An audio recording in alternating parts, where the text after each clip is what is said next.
Last time we unboxed Ichika, the first of the Quintessential Quintuplets. Today, we unboxed the second one, Nino. This is the one out of the entire set I am the most excited for. I really have high hopes for this one. She has a different hairstyle and she's not my favorite, but she's one of my favorites. And I am very hopeful that this one really makes me think this set could be perfect. This one did a good job. Will this one keep up the momentum? So for now, we will set her aside. We will come back to her shortly. But this is Nino, as I mentioned. She is from the Quintessential Quintuplets, and this is from the Angel line. Now, as I mentioned in the Ichika review, I have not ever bought a scale figure Quintessential Quintuplet set until this one. This is one that I am very excited about. I think it looks really good from the pictures. And the first one really proved those pictures looked as good as what the final product would be. So I'm very excited about this one. Now this one is one that I'm excited for in a few different ways. For one, she has a different hairstyle. Normally her hairstyle is kind of that, little braids and everything, and she has the short hair and then the long hair, or the long hair then the short hair. So few different hairstyles that they've given Nino, but this one is a bit different. It is like the ponytail look here. So let's see how that turns out. Also, some difference here is that she has these boots as well. Just a few different, it's not just an exact replica of that one, but with purple and a Nino hair, head now. It is different. So I'm curious how that'll look. Will it look as good? Let's find out. Now, if you'd like to buy this figure, it will be available on AmiAmi as of the time of recording this. You can also buy, I don't know if you can buy this set, but you can buy other Quintessential Quintuplet merch on Entertainment Earth. That link will be also down in the description. That link will give me some kickback if you use that link, so thank you so much if you do. You can get a bit of a discount on your anime merch from there as well. They have a bunch of anime stuff on there, so feel free to check that out if you'd like. That's in the description of every video. But let's go ahead and get her out of here and see what we're working with. So I will mention, first thing here, let's look at the kind of packaging here. A few things that I will notice that I didn't actually notice originally.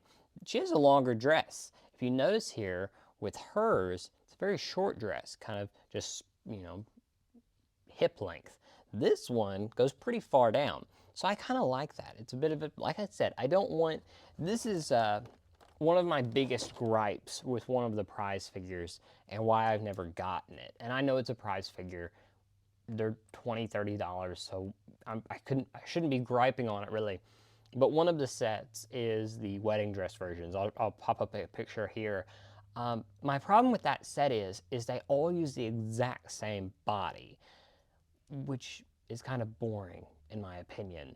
The quintuplets, yes, they are all quintuplets, but I think you need to do something a bit different. I do like that the scale figures of their wedding dress outfits, they did do different things. They all had their actual wedding dresses from the show. But I do, or actually it was from the anime or the manga, but I do like that they did something different and didn't just make them all the same wedding dress. Even the Nindroids were able to do different outfits for the wedding dresses, even though it's simply, you could just make them all the same. And like with the prize figures, no one would really care other than the hardcore people that care about that kind of stuff. So let's open her up here and take a look to see what we're working with. As always, we'll start off with the base because I think the base can tell a lot about the figure. And like with the other figure, I think this is one of the best bases I have seen. As you can see there, it's the checkered pattern, it's the leaves. I believe this is actually well, it's not the exact same because the peg is in a different spot, but this is pretty much the exact same base as that one, which is not a problem. It's fine. The only difference is this one was yellow, this one is purple, which is fine. That's her color. This is Nino's color. Makes sense. But I do like that. Actually, take back everything I just said because they are different. they're completely different. The flower pattern is different. The leaves are on a different side. But yeah, they didn't have to do that. They could easily just make the bases all the same, put the peg hole in a different area, but they didn't. They went all out. I appreciate that. That is the little details, like I mentioned in the other review, the little details that make a figure so much better that no one really pays attention to, but really just make you feel like you're having this premium experience when you're unboxing it. Now let's check out the figure herself here. So as I mentioned, it does have that longer dress here, which I do like. And I will show you some close-ups here in a minute once we get her on the base. I do also like this very puffy dress here, and just the figure overall looks really nice. But let's go ahead and get her on the base here. So she does only have one peg that she stands on, but her other foot does stay on the flower, so it's being supported by two places, just one of them isn't connected. Now the final thing here is the wings, which I don't know, are the wings the same? Maybe the wings are the same. I think the wings are the same. That I'm fine with. That I don't blame them for that. So we'll go ahead and put those in here. That way we can look at the rest of the figure here and see how it turned out.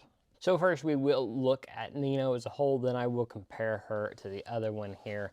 But this is a really good figure. I really like how they did this one. There's a few things that I actually didn't notice until now. The first of which is not only does she have the boots here, but she also has the matching wrist and arm bands there. The dress itself takes a matching cue off that. The dress itself looks really pretty, this long flowing one, as well as this kind of this puffy thing on the front. I really like that. And even the top here has a different type of setup here. It goes around the back and kind of holds something. Like this one, and I said I wouldn't compare them right yet, but this one is more of a all built in one, goes around to her back and everything. This one is more of a backless type dress here. So I like that. It's variety.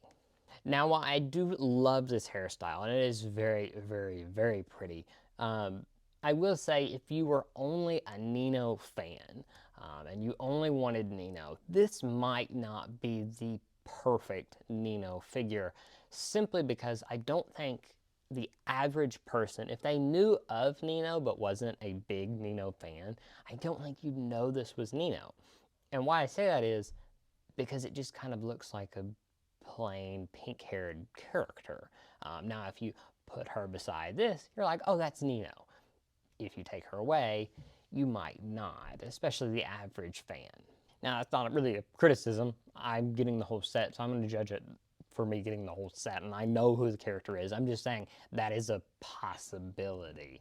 Now, real quick, before I go, I will compare the two we have so far. Like I said, there is 3 more to come. We will look at the entire set as we go along, but I do want to compare these two, kind of pick a favorite so far. I don't really know. They're both really well done in different ways. I like the dress of this one is very pretty and elegant, but this one is just simple, but like perfect. This one is still probably my favorite. I think they nailed Ichika's face, like perfection. I think this one is very, very good. I'm gonna give this one a 9. This one was a 9.5, and I'm sticking by that for now. This one is a 9. It's very good. It's worth getting if you're interested. But I think it is just a teeny, teeny, tiny step behind this one. Now, what do I like this one better than this one? I think the details on her arms here, on the boots here, I think that looks really nice. And I do like the hair on this one a lot. I think it looks really good. I think just that little bit of, it's missing that Nino charm without those classic things. I think that kind of hurts it just a little bit, even though this does have similar designs to what her main ribbon does. I am curious because I've seen pictures of it, but I haven't I don't remember. What will the Yotsuba one do with the ribbon? I'm actually not going to look it up. I'm going to completely stay blind to that up until whenever we get it. And then we'll kind of look at that. Can Yotsuba stand on her own if she doesn't have her iconic ribbon? That's a good question. Or will Miku have her headphones? Or I don't think Itsuki needs the little stars, but maybe? Maybe? I think this is the thing. She is the best without any accessories. She doesn't need anything. That's not what makes her iconic. The rest of them have those little things that make them iconic. Will that affect the rest of them and make this one still be the best? Don't know. We'll find out. But anyway, that is these two figures reviewed. We have 3 more on the way. Like I said, Miku will probably be next week, so stay tuned for that. If not, she'll be the following week. And then Yotsuba and Itsuki will be sometime later part of January, 1st of February. So stay tuned for that. Now, a little bit of a post-credit scene here. I noticed something. And this is the tiny, tiny details. So what they will do on occasion is they will make a figure have a part of their clothing will be kind of sparkly, and you can tell that's like meant to be like silk or whatever. And I noticed they both have one thing they've done that to. Nothing in the dress, nothing in that. Something else. So anyway, that is all. Thank you so much for watching, and I'll talk to you guys next time. Bye.